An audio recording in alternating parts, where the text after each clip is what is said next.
Start.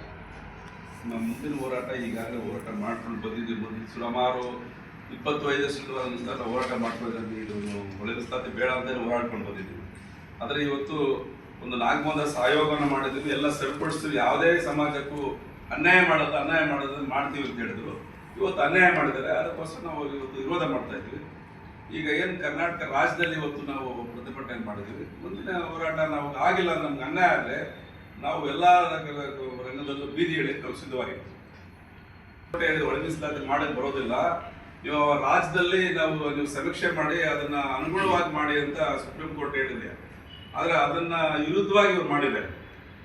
ಏನು ಈಗ ಒಳಗಿಸಲಾತಿ ಮಾಡ್ತಕ್ಕಂಥವ್ರು ನಾವು ABC ಅಂತ ಮಾಡಿದ್ರಲ್ಲ, ಮಾಡಿರ್ತಕ್ಕಂಥವ್ರಿಗೆ ಒಂದು ಯಾವುದಾದ್ರೂ ಒಂದು 100 ಉದ್ಯೋಗಗಳು ಹೋದ್ರೆ 100 ಉದ್ಯೋಗದಲ್ಲಿ ಅವ್ರಿಗೆ 90% ಹೋಗ್ಬಿಡ್ತದೆ.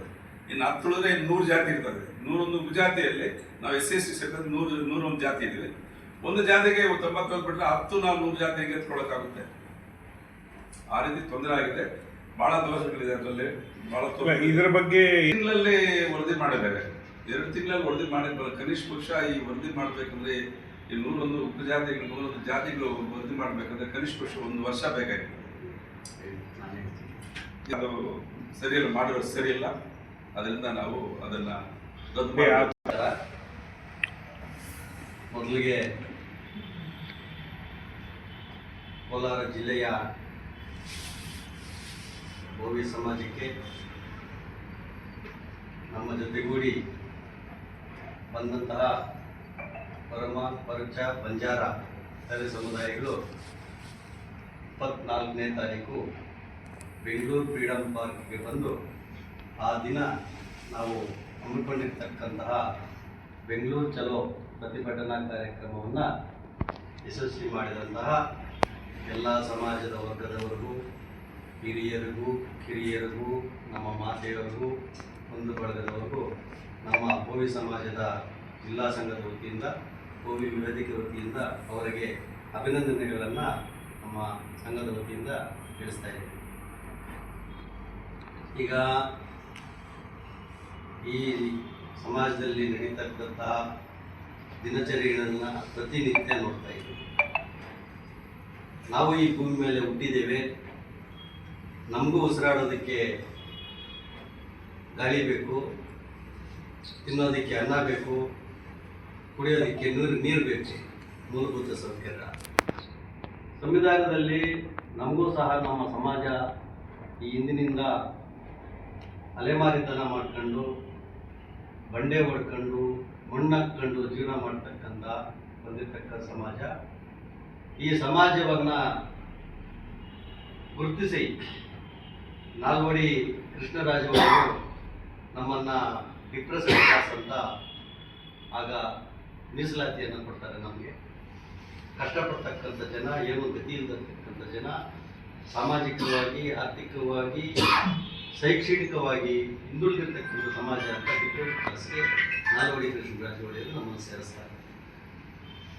ಅದೇ ರೀತಿಯಾಗಿ ಅಂಬೇಡ್ಕರ್ ಸಂವಿಧಾನ ಬರತಕ್ಕಂಥ ಸಂದರ್ಭದಲ್ಲೂ ಸಹ ನಮ್ಮನ್ನು ಸಮೀಕ್ಷೆ ಮಾಡಿ ಇವರು ಈ ಪರಿಶಿಷ್ಟ ಜಾತಿಗೆ ಒಳಪಡೋದ್ರಲ್ಲಿ ಎಲಿಜಿಬಲ್ ಇದ್ದಾರೆ ಅಂತ ಹೇಳ್ಬಿಟ್ಟು ಅವರು ಸಹ ಬಾಬಾ ಸಾಹೇಬ್ ಅಂಬೇಡ್ಕರ್ ಅವರು ನಮ್ಮನ್ನು ಮುಂದುವರಿಸ್ತಾರೆ.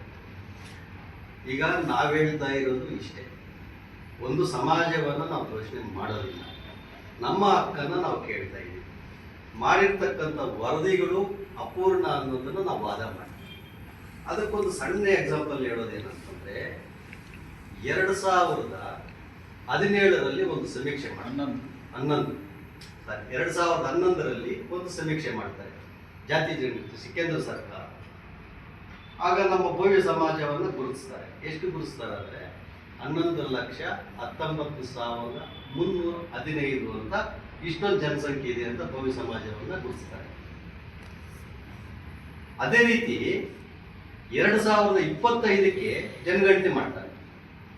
2025ಕ್ಕೆ ಜನಗಣತಿ ಮಾಡಿದಾಗ ಅದೇ ಭೋವಿ ಸಮುದಾಯವನ್ನು 11,29,310 ಅಂತ ಹೇಳ್ತಾರೆ. ಅಲ್ಲಿಗೆ ಎಷ್ಟು ವರ್ಷ ಡಿಫ್ರೆನ್ಸ್ ಆಯಿತು? 11ಕ್ಕೆ ಮತ್ತು 15ಕ್ಕೆ 4 ವರ್ಷ. 4 ವರ್ಷ ಡಿಫ್ರೆನ್ಸ್ಗೆ ಬರೀ 14. ಅಷ್ಟಕ್ಕೇನೆ ನಮ್ಮ ಜನಸಂಖ್ಯೆ ಬರೀ 10,000 ಜಾಸ್ತಿ ಆಗಿದೆ ಅಂತ ತೋರಿಸ್ತಾರೆ. ತಾವು ಕೇಳಿದ ಕ್ವಶನ್ ಸರ್, ಯಾವ ರೀತಿ ನಿಮ್ ನಂಟೆ ಮಾಡ್ತಾ ಇದೆಯಲ್ಲ, ಈ ವರದಿಗೆ ಕೊಡ್ತಾ ಇದೆಯಲ್ಲ, ಈ ಜನಗಣತಿಯಿಂದ ಇನ್ನೊಂದು ಜನಗಣತಿ ಆಗೋದಕ್ಕೆ ನಮ್ಮ ಜನಸಂಖ್ಯೆಯನ್ನು ಬರೀ 10,000 ಜಾಸ್ತಿ ಆಗಿದೆ ಅಂತ ತೋರಿಸ್ತಾರೆ 14 ವರ್ಷಕ್ಕೆ. ನಾವು ಹೇಳೋದು ಇವೆಲ್ಲ ಅವೈಜ್ಞಾನಿಕ, ಸರಿಯಾದ ರೀತಿಯಲ್ಲಿ ಮಾಡ್ತಾ ಇಲ್ಲ. ಯಾವಾಗ ಇದನ್ನ ಸರಿಯಾದ ರೀತಿಯಲ್ಲಿ ತರಾತುರಿಯಲ್ಲಿ ಮಾಡ್ತಾ ಇದ್ದಾರೋ ನಮ್ಮ ಸಮಾಜಕ್ಕೆ ಅನ್ಯಾಯ ಆಗ್ತಾ ಇದೆ. ಯಾವ ರೀತಿ ನಮ್ಮ ಸಮಾಜಕ್ಕೆ ಅನ್ಯಾಯ ಆಗ್ತಾ ಇದೆ ಅಂತ ಒಂದು ಪ್ರಶ್ನೆ ತಾವು ಕೇಳಿದಾಗ, ಉದಾಹರಣೆಗೆ ಯಾವುದೋ ಒಂದು ವಿಶ್ವವಿದ್ಯಾಲಯದಲ್ಲಿ ಒಂದು 60,000 66,000 ಸರ್ಕಾರಿ ಉದ್ಯೋಗಗಳನ್ನ ಕರೆ ಮಾಡ್ತಾರೆ.